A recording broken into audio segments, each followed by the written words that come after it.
Hello everybody, welcome back to the Texas Podcast. I am your host Gabe, and today we'll be talking about the Battle of the Neches. The Battle of the Neches was the main engagement of the Cherokee War of 1838 to 1839, and it took place on the 15th through the 16th of July in 1839 in what is now the Redland community between Tyler and Ben Wheeler, Texas.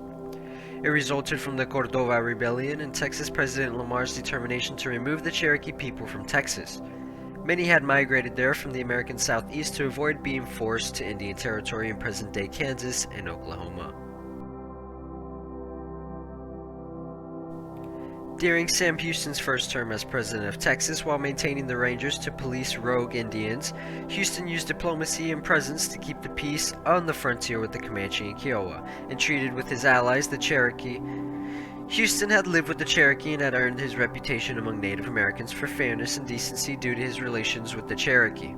The Cherokee were unhappy that the promises to give them title to their lands, which he had made to them to secure their neutrality during the Texas Revolution, had not been fulfilled.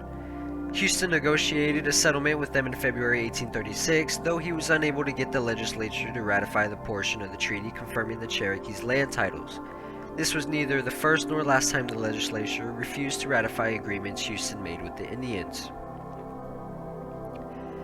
In 1838, word arrived from several sources that Mexico was seeking an arrangement with the Cherokee which would give them title to their land in exchange for assistance in joining a war of extermination against the Texans.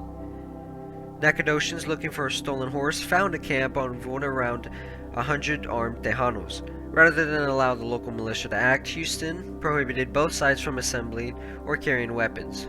Local businessman Vicente Cordova and 18 other leaders of the revolt issued a proclamation with a number of demands to be met before their surrender. After being joined by around 300 Indian warriors, they moved towards the Cherokee settlements. Despite Houston's orders he should not cross the Angelina to interfere, General Russ sent a party of 150 men under Major Henry Augustin, who defeated the rebels near Seguin, Texas. Despite the involvement of the Cherokee in the discovery of documents directly implicating the Bull and two separate Mexican agents over the next 6 months, Houston professed to believe Chief's denials and refused to order them arrested.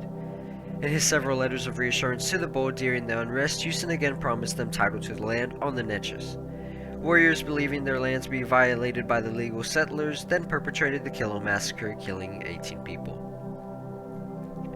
In the wake of this and the publication of Rachel Plummer's narrative of her captivity among the Comanche, Texas' second president, Lamar, was less sympathetic towards the tribe and convinced that the Cherokees could not be allowed to stay in Texas, stating that the white man and the red man cannot dwell in harmony together, as nature forbids it. Lamar instructed his subordinates to communicate with the Cherokees. He said, and I quote, that unless they consent at once to receive a fair compensation for their improvements of other property and remove out of this country, nothing short of the entire destruction of all they possess and the extermination of their tribe will appease the indignation of the white people against them. Should the Cherokee refuse compensation for their removal and resist, Lamar's orders were to push a rigorous war against them, pursuing them to their hiding places without mitigation or compassion, until they shall be made to feel that flight from our borders without hope of return is preferable to the scourges of war. The removal of the Cherokee was one of the first acts of his presidency. Lamar demanded that the Cherokee, who had never possessed legal title to their lands, accept a payment in cash and goods for the land and its improvements and move beyond the Red River into the U.S. Indian Territory. Houston protested, but in vain. General Kelsey Douglas was charged with ensuring the removal and camped with about 500 Texan soldiers 6 miles south of the principal Cherokee settlement. On July 12, 1839, he sent a commission to negotiate for the Indians' removal. The Cherokee initially agreed to sign a treaty of removal guaranteeing them the profit from their crops and the cost of their removal, but delayed for 2 days over a clause requiring them to be escorted from Texas under armed guard. On the third day, the commissioners told the Indians the Texans were marching on their village immediately and those willing to leave peacefully should fly a white flag.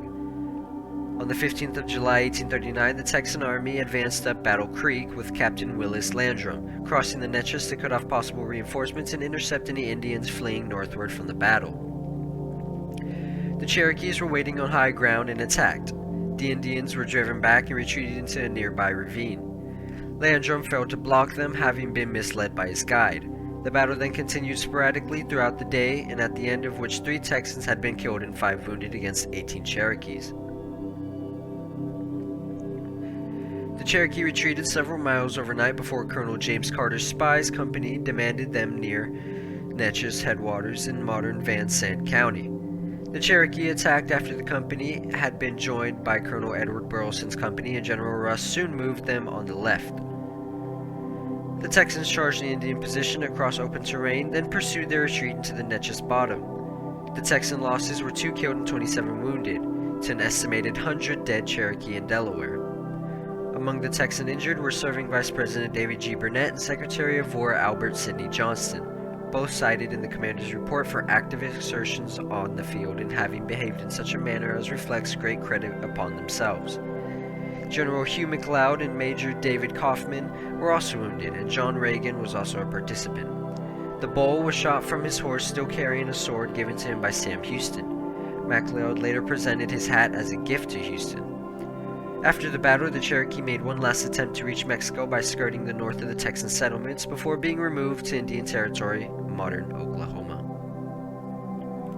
That is all for the Battle of Natchez. I hope you all enjoyed, and I'll see you in the next one.